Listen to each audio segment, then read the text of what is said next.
La remontée des taux d'intérêt sur les obligations souveraines, notamment sur la maturité de 10 ans, c'est un phénomène qui est mondial. Une remontée qui est abrupte et qui pose quand même beaucoup de questions. Bonjour Pierre. Bonjour David. Pierre Sabatier, économiste et président du cabinet PrimeView. On a donc ce mouvement haussier, notamment aux États-Unis, on va parler des Américains sur ces obligations d'État, qui est tout sauf anodin quand même. Depuis le début de l'année, on a des taux américains qui sont passés de 1,5 à 2,8%. C'est quasiment un doublement en à peine un trimestre ou un peu plus.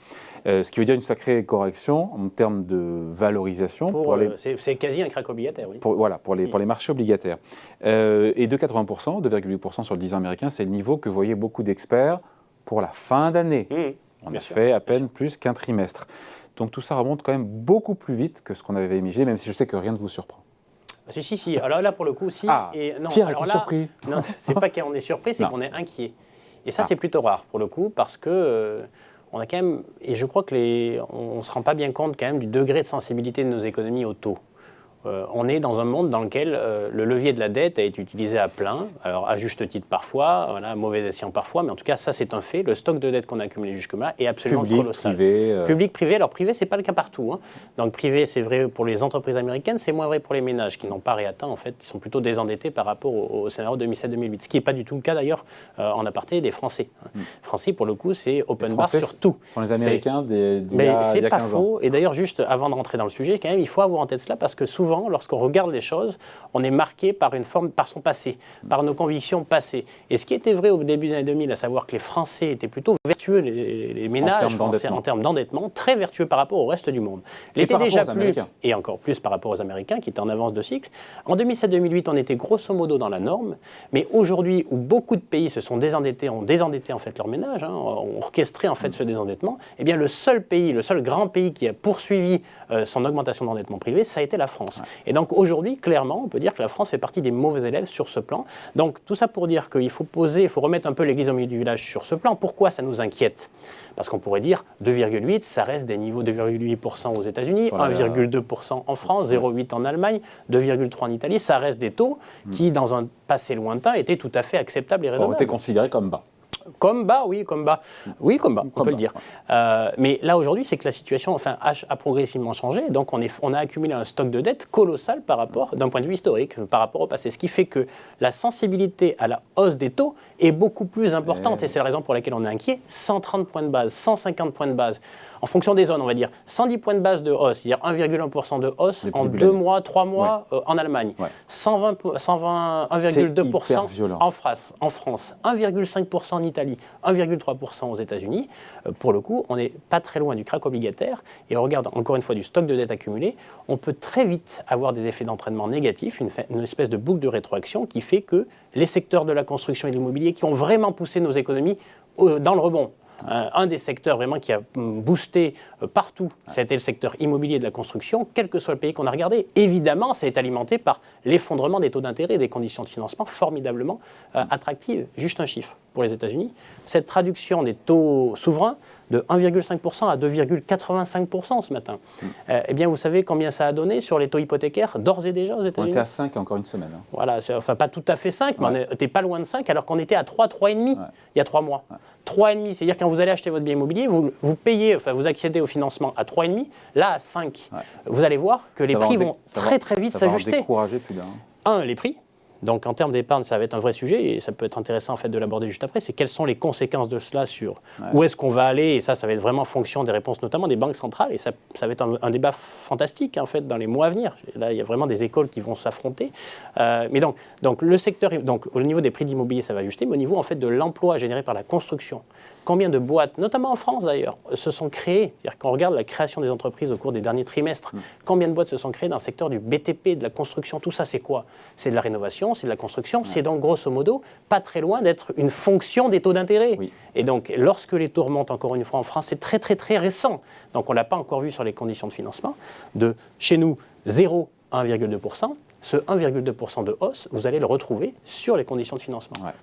Et sachant que face à cela, il y a ce que font les banques centrales, et c'est ça qui a déterminé la suite des événements, à savoir si ce qu'on voit sur les taux d'intérêt à 10 ans Est-ce que ce mouvement aussi va se poursuivre? Est-ce qu'il va se calmer? On voit bien que l'inflation accélère toujours et qu'il y a ce retard des banques centrales, on parle de la Fed notamment, qui là doit accélérer, on le voit bien qu'il doit et qui va frapper plus fort parce qu'il y a ce retard. On est sur 50 points de base sur chaque réunion, au moins sur les 2 ou 3 prochaines réunions, et on parle quand même d'une réduction de 100 milliards d'euros par an, de 1100 milliards d'euros du bilan de la Fed qui est à 9 000 milliards aujourd'hui. Nous sommes donc doublement inquiets. En fait, la vraie question, et on a déjà publié ça le mois dernier d'ores et déjà, je crains vraiment que ce risque-là soit sous-estimé et qu'on soit au bord d'une erreur politique monétaire. Peut-être moins aux États-Unis qu'en Europe. C'est toujours chez nous. C'est terrible, c'est terrible. Les problèmes, en fait, les gens exportent leurs problèmes chez nous et donc on en prend toujours en pleine face. Aux États-Unis, quand même, pour être optimiste, c'est-à-dire que cette hausse des taux elle est brutale, mais on va dire que l'inflation est plus endogène que chez nous. C'est-à-dire qu'en gros, il y a vraiment une économie... Ils sont à 8,5 d'inflation, nous on est à 7,5 en Europe. Donc, oui, mais quand on regarde l'inflation, le corps inflation, on n'est pas tout à fait sur ces mêmes niveaux-là. Donc il y a quand même 3 points d'écart, c'est pas anodin. Et puis surtout, nous, l'inflation, elle est essentiellement importée. Elle n'est pas liée, en gros, à la dynamique économique des Européens. Elle est importée pour tout un tas de raisons, des problématiques de goulets d'étranglement associées au Covid en Chine, associées en fait à la guerre en Ukraine, entre la Russie et l'Ukraine, etc. Donc nous, on l'importe, donc on ne la subit pas, elle ne vient pas du fait que parce qu'on est toute voile dehors, l'économie européenne avance à toute vitesse, l'inflation salariale est partie. Vous avez été augmenté récemment? Non. Il faut y aller. Hein. Si on écoutait les journaux à nous parler d'inflation salariale, on pourrait penser qu'aussi en Europe, on est dans cette dynamique-là. Ce n'est pas vrai. On n'a pas le début du commencement d'inflation salariale en Europe. Donc tout ça, nous, c'est vraiment de l'inflation importée. Et donc pour dire quoi?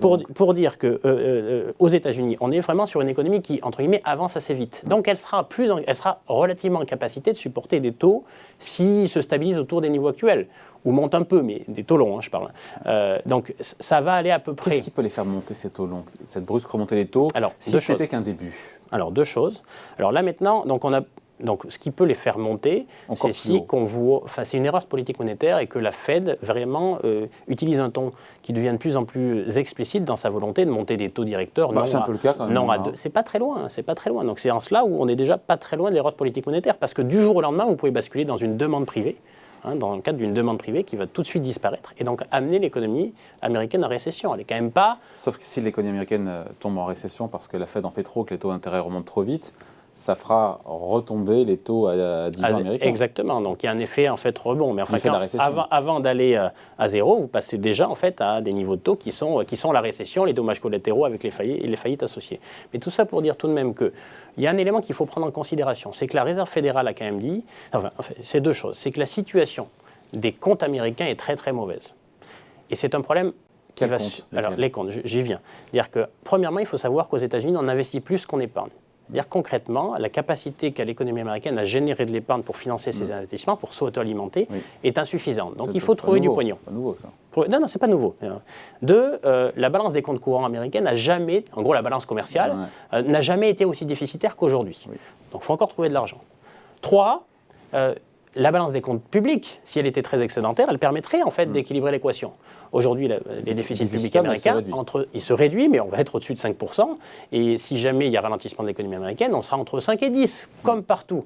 Donc vous avez un déficit public qui est très important. Public extérieur. Déficit courant très important et une insuffisance d'épargne pour autofinancer vos investissements.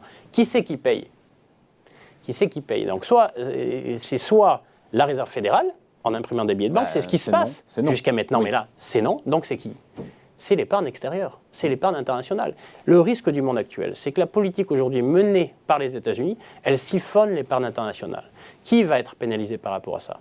Eh bien, tous les autres actifs. Tous les autres actifs américains. Ce besoin de financement public, elle fait prendre le risque sur les marchés financiers d'un effet siphon généré par cet extraordinaire besoin de financement des Américains, alors qu'ils ne génèrent pas assez d'argent pour s'autofinancer et que la Réserve fédérale ne veut pas créer de la monnaie pour ce faire. Ça veut dire concrètement qu'on va avoir moins d'argent pour les actifs européens. Tous les actifs européens, ce n'est pas bon pour l'immobilier, ce n'est pas bon pour les actions, évidemment, mais ça ne sera aussi pas très bon pour nos obligations souveraines. Aujourd'hui, au niveau international, est-ce que vous êtes là un particulier fortuné? Et je sais que c'est le cas. Oui, donc voilà, n'est-ce pas? Et donc vous hésitez, entre guillemets, vous avez de l'argent, vous voulez plutôt investir dans des obligations américaines qui vous rapportent du 2,8% sur 10 ans ou sur des obligations françaises qui vous rapportent du 1,2% le sur 10 sujet, ans. il est sur entre les obligations entre elles, mais aussi entre classes d'actifs. Encore une fois, la question, c'est qu'avec des taux souverains américains à 2,5, à 2,8, 3,5, les obligations redeviennent attractives bien sûr, par elles le rapport au sont marché déjà. action, et donc quel impact sur le marché action s'il y a poursuite de cette remontée des taux d'intérêt à travers sur le deux souverain prismes. américain? Deux prismes. Le premier, évidemment, le niveau de valorisation. Plus les taux sont élevés, plus normalement, alors tout ça, mais tout ça n'est qu'une théorie d'ailleurs. Quand vous êtes sur les marchés, vous savez que c'est la somme des flux actualisés, les flux financiers du cash généré par les boîtes que vous actualisez avec le taux de rendement. Tout ça, en fait, c'est un mode de calcul pour se rassurer. Le prix, c'est pas autre chose que le rapport entre l'offre et la demande. Mais bon, quand les taux montent, vous savez que les niveaux de valorisation vont être moins soutenables. Ouais. Donc ça veut dire déjà un premier élément négatif pour les actifs risqués à travers ce prisme d'un niveau d'actualisation des niveaux de valorisation en lien avec les taux d'intérêt. Et deuxièmement, il y a aussi un effet en fait d'arbitrage qui fait que le rendement du S&P 500, donc l'indice phare aux États-Unis, c'est quoi à peu près? C'est 2. Ouais. C'est 2. Alors, il y a le rachat d'actions qui vient de booster, mais bon, avec des obligations à 10 ans à 3, quand on sait que worst case scénario, c'est-à-dire le scénario du pire, si jamais il y a récession américaine, vous savez que les Américains sont pragmatiques, la Fed va faire quoi? Eh bien, va rétropédaler, baisser ses taux et surtout, en fait, recréer de la monnaie. Donc, s'il y a bien un acteur qui ne sera pas en défaut, c'est bien l'État américain. Donc, du 3% sur 10 ans, quand vous savez que vous avez toujours l'assurance de la Réserve fédérale qui sera toujours là, eh bien, voilà. Donc, on est vraiment à un moment de basculement double. Plutôt... On est à un moment de basculement sur les taux. Ah oui, alors, s'il a déjà commencé. Je pense qu'on est plutôt à un mouvement de basculement sur la dynamique des marchés financiers, au global et en interne, et à l'intérieur même de ces marchés financiers. Au global, c'est un risque. On peut avoir aujourd'hui en fait un assèchement de la liquidité sur l'ensemble des marchés financiers qui coûte à tout le monde. Donc ça coûte aux actions, ça coûte aux obligations et ça coûte à l'immobilier. On n'est pas très loin de ce moment-là. Depuis le début de l'année, les marchés actions ont décru, les obligations ont décru, les marchés d'immobilier pas encore, parce qu'il y a un effet retard par rapport à ça. Mais vous allez voir, ils vont décroître. Ça, c'est le premier point. Moins d'épargne générée, moins de croissance, et bien grosso modo, il y a moins la taille du gâteau à se partager est moins importante. C'est mauvais pour tout le monde. Il est rarement inquiet, Pierrot. Je suis rarement inquiet. Mais là, pour le coup, l'appréciation brutale des taux d'intérêt, on le voit trop avec le regard d'un financier. C'est vraiment le levier de transmission du politique à l'économie réelle, au-delà même du financement des déficits publics. Le plus important dans les taux d'intérêt, c'est pas tellement à combien se finance l'État, c'est à combien se financent nos entreprises pour investir, nos ménages pour, alors chez nous un peu moins consommer bien heureusement, mais pour investir aussi. Et donc là, pour le coup, on a un vrai sujet, donc un sujet global qui n'est pas très bon pour l'ensemble des marchés financiers, donc on n'est pas rassuré. Et deuxièmement, à l'intérieur des marchés financiers, il y a deux éléments d'arbitrage qui nous paraissent presque évidents. C'est que les États-Unis vont encore mieux s'en sortir qu'ailleurs. Donc les actifs américains vont être mieux lotis que les autres. Donc encore une fois, les Européens, malheureusement, devraient être un peu maltraités dans ce climat-là. Et à l'intérieur même des marchés financiers, on risque aussi peut-être d'avoir un phénomène d'assèchement de l'épargne à disposition des actifs risqués qui sont l'immobilier et les actions au profit du marché obligataire à un moment donné. Voilà, Pierrot est inquiet.